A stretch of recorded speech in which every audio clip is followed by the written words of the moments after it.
My mom's answers to so many questions were the same three words: wait and see. I hated it. But turns out she was right. Welcome to Coming Home Daily, a weekday devotional practice for intentional living. I'm your intentional living guide, Christian, and if you're ready, let's read. If this month's series has taught you nothing else, it's probably that I was a very curious kid.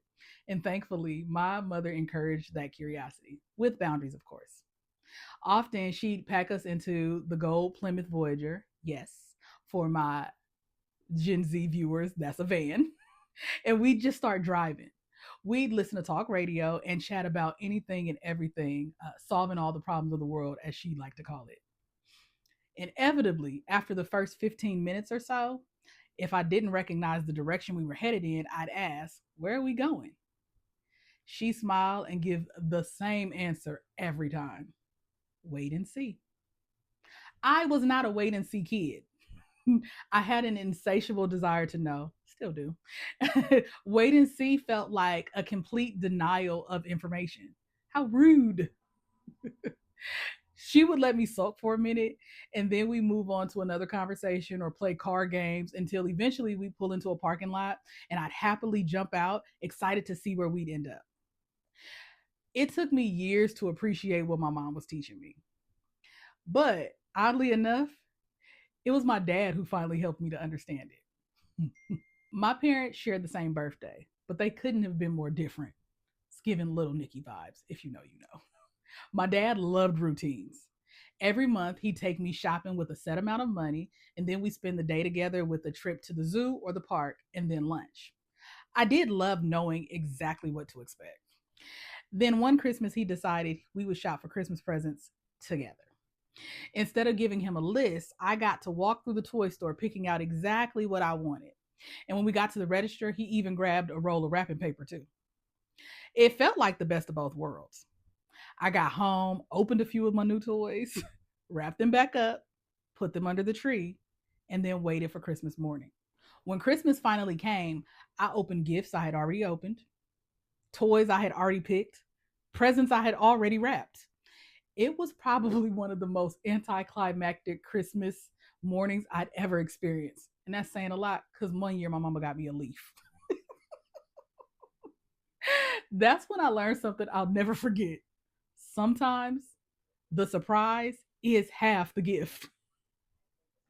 This channel is for people who are learning to trust the process versus controlling every outcome. If that's you, then subscribe. I'm here every weekday.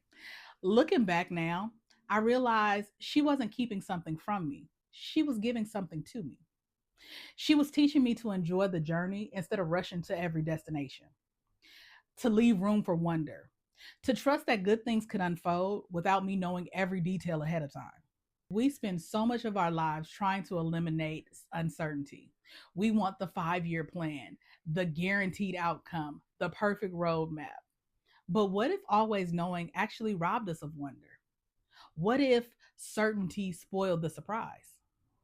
What if trust grows every time we choose to keep walking without needing to know every turn ahead? I found that some of the most meaningful conversations don't always end with more answers, they end with better questions. Sometimes all we really need is enough space to stay curious and keep moving. So, if today you're waiting for the whole plan before taking another step, maybe you don't need the whole map. Maybe today the invitation is simply wait and see and keep walking. Trust that what's meant for you will unfold one step at a time.